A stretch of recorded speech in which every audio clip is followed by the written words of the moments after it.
Every single month, a whole new wave of video games drop. And every single month, Day 1 Gaming sits down and goes through all of it and figures out what's actually worth your time. Sometimes we are really excited and sometimes we are genuinely confused. And sometimes we see something that just lives in our head rent-free for weeks. Hi everyone, I'm Prav and today on Day 1 Gaming, the top 8 new games of May 2026. And I want to say right off the bat, May is a stacked month. There's a massive open world racing game, there's a James Bond game made by the people behind Hitman, there's a Lego Batman game that actually looks good, and there are a handful of indie games that I think are going to surprise people. So let's get into it, starting with number 8. Number 8 is Motorslice. And this one is a game that I think is flying a little under the radar and deserves more attention than it's getting right now. It's basically Mirror's Edge meets Shadow of the Colossus. You are playing as a female protagonist who's armed with a massive sword, parkouring through an enormous mechanical megastructure. Defining feature of the game is this huge boss fights where you literally climb the bosses as you fight them. You are dismantling them piece by piece as you go, and that is a great concept actually. And the reason I'm being a little careful about is that the game it's drawing from are both games that succeeded at very specific things. Like Mirror's Edge nailed the movement but the combat was always a little shaky. Shadow of the Colossus nailed the sense of scale and the climbing, but everything was a giant colossus fight, which is the point, but it meant there wasn't a lot of variety. Combining both of those DNA strands into something that works cohesively as a full game is a genuinely ambitious thing to attempt. I hope they pulled it off. The style looks great, the idea is great, and if the execution is there, this has the makings of something really special.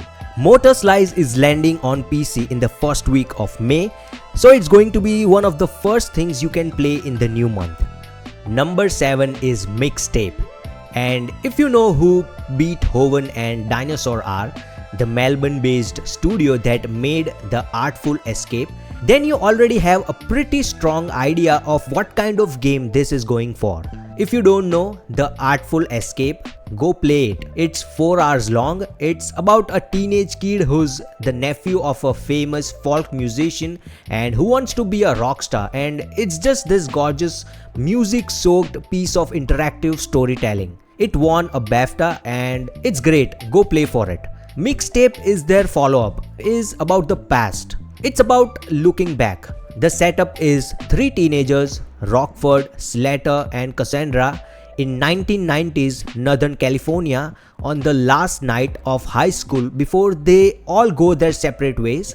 They are driving to one final party together, and as they drive, a careful curated playlist pulls them into this dreamlike, memory-like reenactments of their teenage years together. You're playing through the defining moments that shaped them, the highs, the lows, the embarrassing stuff. Gameplay wise, it's a series of vignettes, mini experiences that reflect different memories. Skateboarding, hitting baseballs, taking photos, floating in the backseat of a car watching fireworks. It's not a combat game, it's not a puzzle game. It's more like a series of feelings arranged in a specific order, which is exactly what a mixtape is. And the soundtrack, the actual music, is doing a lot of heavy lifting here, and it should. This is from the same team that built an entire game around music as an identity. The licensed tracks include Joy Division, The Cure, The Smashing Pumpkins, Iggy Pop, Roxy Music. It reads like a playlist or a perfectly curated late night drive. Is it going to be for everyone? Probably not. It's a short, emotional experience more than it's a traditional game. But for a certain kind of player, the kind of player who cries at the end of every Pixar movie, you know who you are. This is probably going to absolutely ruin them in the best possible way. Mixtape is published by Annapurna Interactive, so you already know the presentation and the craft are going to be impeccable. It drops May 7th on PC, PS5, Xbox Series and Switch too. At number 6 is Indiana Jones and the Great Circle, specifically the Nintendo Switch 2 version, which is coming out May 12th. Yes, this was on PC and Xbox back in 2025, so if you played it on these platforms, you've been there. But I want to mention it here because if you are a Switch 2 owner who missed it, or you are someone who primarily games on Nintendo hardware, this is genuinely a big deal and I don't want it slipping by you. Indiana Jones and the Great Circle from Machine Games, the people behind the modern Wolfenstein games, was one of the best games of last year. Because video game adaptations of movie franchises have a historically rough track record. But what Machine Games did was figure out the actual essence of Indiana Jones, not just the aesthetics, not just the hat and the whiff and it belongs in a museum line, but the feel, the way Indiana Jones fights like a guy who constantly a little out of his depth but refusing to admit it. The first person perspective that makes you feel like you are inside the adventure rather than watching it. The sense of discovery, the environments. It's not a perfect game, there are pacing issues here and there, but when it works most of the time. And it's exactly what an Indiana games should be. And now Switch 2 owners get their shot at it. Indiana Jones and the Great Circle, May 12th. Number 5 is Yoshi and the Mysterious Book, dropping May 21st as a Nintendo Switch 2 exclusive. And I know a Yoshi game doesn't necessarily get people out of their seats at first mention, but hear me out because Nintendo is doing something creative here, and if you've ever loved a Yoshi game, that is worth your attention. The setup is that a sentient talking book named Mr. Encyclopedia, Mr. E for short, which is a very good name, falls out of the sky onto Yoshi's island. Mr. E is basically a living encyclopedia, except he can't read his own pages, which contain information about all sorts of unusual creatures. So Yoshi uses a magnifying glass to literally jump inside the book's pages, enter these handcrafted worlds, and investigate the creatures that live there. Each level is essentially a chapter of this book, and each chapter introduces a new creature with different abilities. The mechanic that makes it tick is that you can let these creatures ride on Yoshi's back and they give you their abilities while they are up there. There's a specific example that's been shown where this ring-shaped frog latches onto Yoshi and blows bubbles that Yoshi can use for platforming. And then you can change the size and the color of the bubbles by feeding the frog different fruits. It's kind of a layered, toy-like interaction where you just go, only Nintendo does this. Only Nintendo looks at a mechanic and then adds 3 more layers to it until it becomes a whole game. The art style in this puppet diorama aesthetic, very physical, very tactile, like a children's picture book that's been brought to life with paper and felt. Yoshi and the Mysterious Book, May 21st, Switch 2 only. Number 4 is Paralives, and this is a game that a very specific and very large group of people have been waiting for since 2019. Yes, 2019. The development started in 2019 as a solo project by Alex, and it has slowly grown into a full indie studio. And the reason that's been so much anticipation around it is simple. It's being built as a direct answer to everything people wish The Sims was. Let me explain what I mean. The Sims 4 has been out for over a decade now, and for a decade the community has been asking for things like grid-free construction, because in The Sims the houses you build are on a grid. So everything snaps to a fixed spacing, which limits what you can actually build. They've asked for curved walls, they've asked for split level floors, they've asked for a character creator that feels modern and deep, and EA has been releasing expansion packs. Paralives is built around the premise of actually doing those things. The construction system is genuinely grid-free. Curved walls, irregular shapes, split levels, the ability to create an actual real-life house with actual real-life proportions. The character creator, called the Paramaker, has sliders for everything: height, body proportions, individual facial features, clothes, tattoos. The level of customization sounds legitimately impressive. The thing that needs to be said though is that it's entering early access, which means it's not finished. The building tools and character creator have been the most polished parts of the game throughout the development. The actual life simulation, the part where your characters live their lives, have relationships, go to work, make decisions, has been the part that's been most in progress.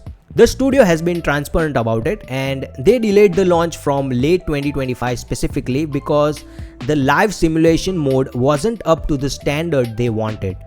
So this is a game where I would say if you love building games and deep character creators, you are probably going to have a great time immediately. If you specifically want the life simulation depth of a full Sims competitor, you may want to wait a few months into early access before jumping in. But either way, the arrival of a legitimate Sims competitor with real ambition is something the genre has needed for a long time. Paralives hits PC early access on May 25th. Number 3 is Forza Horizon 6. May 19th on Xbox Series X, Xbox Series S and PC, with a PS5 release coming later in the year. And look, Forza Horizon is one of those franchises where you already kind of know what you're signing up for. Open world, hundreds of cars, great music, beautiful environments. That's the deal. But this entry is doing something the community has been asking for about years, and it's enough to put it solidly in the top 5. They are going to Japan. Japan has been the #1 fan requested Forza Horizon location for a long time, and Japanese car culture, the JDM scene, the mountain passes, racing on narrow, windy mountain roads. These are things that have existed in the real world for decades and have been almost completely absent from open world racing games. Forza Horizon 6 is going after all of it. The map is the biggest in Forza Horizon history. The Tokyo City area specifically is 5 times larger than the largest city in Forza Horizon 5, that was Guanajuato, Mexico. And Tokyo makes it look like a town square. You have distinct districts, downtown neon light streets, suburbs, industrial docklands, elevated highways, and then outside the city you have mountain passes, open countryside, cherry blossom roads and winter snowscapes. The game has seasonal changes just like Forza Horizon 4 and 5, and in Japan those seasons are culturally meaningful in a way that adds to a whole experience. There are over 550 cars at launch, including a deep roster of JDM classics. The game has a new progression system called the Collection Journal, which is inspired by Japanese stamp collecting. You are documenting discoveries as you explore rather than just grinding for wristbands. And there's a new estate system where you can build and customize your own property from a blank plot of land into whatever you want. A mountain hideaway, a personal racetrack, whatever. Oh, and at the end of the reveal trailer, there was a very clear tease of a pair of a giant robotic feet stepping behind the car, which is almost certainly a Gundam crossover. In Japan, in a driving game, that's the perfect crossover. If that's what it is, that's an all-timer moment for this franchise. Also, Game Pass, if you're on Xbox Game Pass or PC Game Pass, that is included on day 1. Premium Early Access starts May 15th, Forza Horizon 6 May 19th. At number 2, we have Lego Batman Legacy of the Dark Knight from TT Games, the studio behind Lego Star Wars The Skywalker Saga. And this is a game I want to talk about in some detail because it is doing things differently from every Lego game that came before it, and I think it deserves attention for that. Most Lego games give you hundreds of characters, sometimes literally over 300, and the characters are differentiated by maybe 2 or 3 unique abilities. You spend the whole game collecting as many as possible, swapping between them to access different areas. That's the formula, and it's been the formula for 20 years. Legacy of the Dark Knight is doing the exact opposite. 7 playable characters, just 7. Batman, Jim Gordon, Robin, Nightwing, Batgirl, Catwoman, and Talia al Ghul. And instead of having a roster of 100 characters who are all kind of feel the same, each of these 7 is deeply differentiated and have a full progression tree, unique combo systems, unique gadgets, and unique takedowns. Batman has fluid combat chains and stealthy takedowns. Robin uses circus acrobatics. Batgirl has a hackerang she can throw to remotely hijack machinery and bypass security systems, which is an ability that actually sounds incredibly fun to use. Nightwing has his battle staff. Catwoman uses her whip, cartwheel kicks, and her actual cats, who she can deploy to distract and attack enemies. Jim Gordon has a foam spraying gun, that's very specifically Jim Gordon and nobody else. The combat is being compared to the Batman Arkham series in terms of feel and fluidity. That's a very high bar. But that's what they are reaching for. The world is an open Gotham City with 4 islands. You are swinging, gliding, and driving through the city, finding crimes to stop, puzzles to solve, collectibles to find. The rogues gallery you are up against is about as complete as you could ask for. Joker, Penguin, Ra's al Ghul, Bane, Two-Face, Mr. Freeze, Poison Ivy, Firefly, Riddler, and there are apparently a lot of story beats drawn from across Batman's entire 85-year history of comics, films, and TV shows. The Batcave deserves its own paragraph. You start with it as basically an empty cave and expand it throughout the game using resources you collect. It becomes your base of operations, but also your trophy room, your garage, your suit vault. There's a wall-to-wall display of 100 Batman suits from the classic comics, the 1966 TV show, the 1989 film The Dark Knight, the Batman 2022, dozens more. There's a garage full of every Batmobile in history.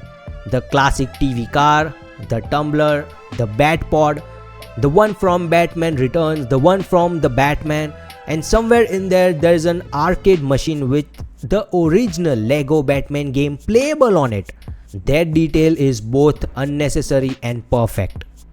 Lego Batman Legacy of the Dark Knight, May 22nd, big game. Number 1 is 007 First Light from IO Interactive, landing May 27th. And this is the one I've been waiting to talk about because the context around this game matters as much as the game itself. The last James Bond video game, the last actual major James Bond game, came out in 2012.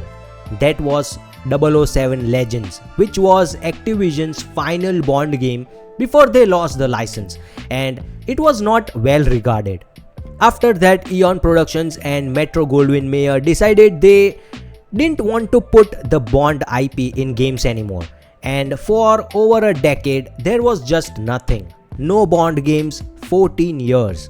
And then IO Interactive, the people who made Hitman Blood Money, Hitman 2016, the entire modern Hitman trilogy, raised their hand and said, "We want to make a James Bond game."